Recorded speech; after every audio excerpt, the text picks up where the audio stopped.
As he returns home, with his heart full of hope and his mind occupied with celebrating a life of success alongside his beloved wife, Dr. Malcolm Crowe, a respected child psychologist, is abruptly plunged into an abyss of horror.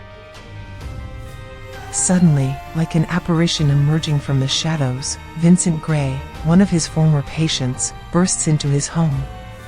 The man is naked, his body trembling under the weight of unbearable stress, and in his hand, he holds a weapon that glimmers in the dim light.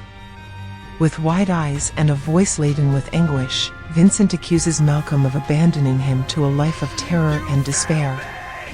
Before the psychologist can react, a shot rings out in the room, followed by another. Vincent falls to the ground, and Malcolm collapses, wounded, as darkness closes in around them. Some time later, still tormented by the trauma of that night, Dr. Crowe meets Cole Sear, a 9-year-old boy whose unsettlingly familiar appearance reminds him of Vincent Gray at that same age.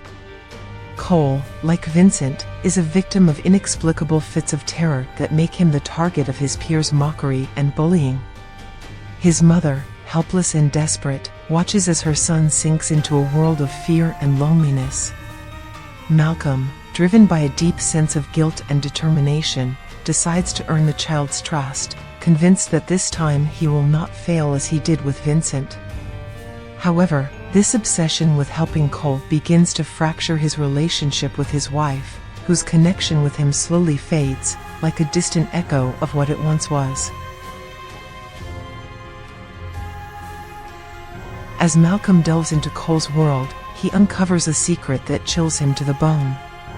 The child, with a trembling voice and tear-filled eyes, confesses to him that he sees dead people. These apparitions, unaware of their own state, wander through his house, sometimes with grotesque wounds or expressions of eternal anguish. Cole describes how the temperature drops sharply, how a glacial cold takes over the air, and how the spirits, upon sensing his presence, look at him with empty but penetrating eyes.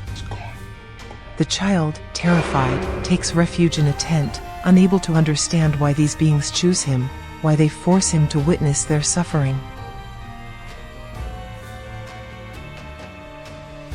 At first, Malcolm resists believing Cole's story, attributing his visions to a psychiatric disorder. But one night, while reviewing an old audio recording of Vincent Gray, something stops him in his tracks. Turning the volume up to the maximum, he hears a whispering, pleading voice that shouldn't be there. Vincent was alone in that room, or was he? Malcolm's heart pounds as the truth begins to reveal itself before his eyes. The dead are among them, and Cole is not lying. With a lump in his throat, Malcolm faces the terrifying possibility that the spirits need more than just a listening ear.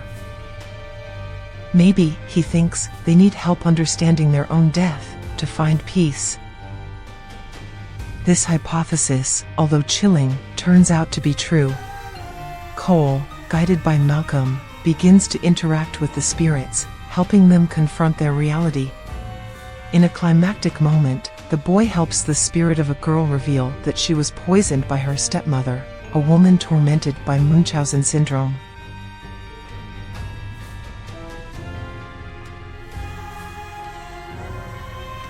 As Cole finds courage in his gift, Malcolm also confronts his own past, his failures, and the truth that has haunted him since that fateful night.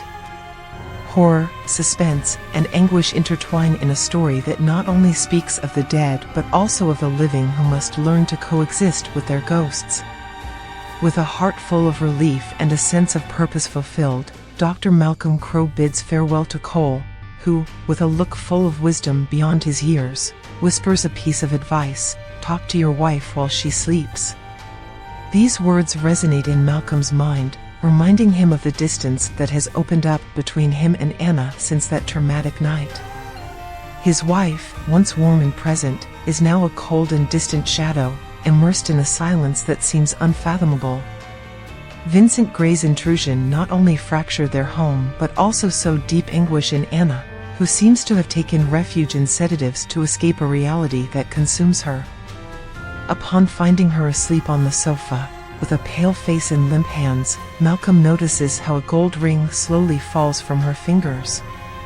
With a shiver running down his spine, he picks it up and examines it. It is her wedding ring. The revelation hits him like thunder. How is that possible? He was convinced he had been wearing it all this time. With his heart racing, Malcolm kneels beside Anna and, in a whisper filled with emotion, speaks to her. For the first time in months, she responds, but not from the waking world, rather from the depths of a sedative-induced sleep. Her words, fragmented and filled with pain, reveal a truth that Malcolm was not prepared to face. At that moment, as if a veil were torn, Malcolm understands the terrible reality. He died that night when Vincent Gray shot him. His spirit, trapped in a limbo between life and death, has remained on Earth with two unfinished missions. The first, helping Cole overcome his fears, is already accomplished. The second, telling Anna that he loves her, is now his final task. With tears he cannot contain, Malcolm confesses his love, his regrets, and his pain for having left her alone. Anna, still in dreams, seems to hear him, and an expression of peace finally illuminates her face, as if an immense weight had been lifted. While Anna prepares to mourn and move on, Malcolm feels an invisible force pulling him towards the light. Freed from the chains that kept him in the world of the living, his spirit rises, ready to cross to the other side. But before departing, one last image haunts him, that of Vincent Gray, the man whose fate was so intertwined with his own. Vincent, since he was very young, had been tormented by an ability he neither understood nor desired. The ghost stalked him, attacked him, drove him mad. His parents, unable to understand him, sent him to Dr. Crow, who, with the best intentions, diagnosed his condition as schizophrenia and acute paranoia. Although Malcolm did everything he could to help him, Vincent could never escape the voices and shadows that haunted him. Over time, he learned to accept his illness and control it, or at least he thought so.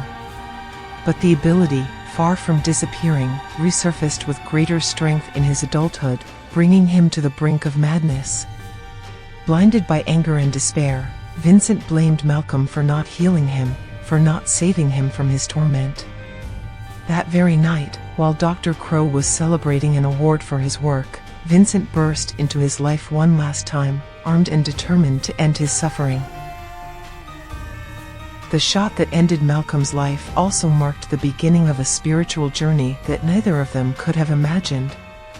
In conclusion, both Cole and Vincent were two souls marked by the same gift, two people who were born with the ability to see what others could not.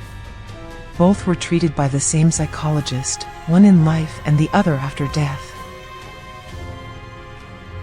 Their stories, intertwined by fate, are a reminder that some truths are too great to be ignored, and that sometimes, peace only comes when we confront our deepest fears.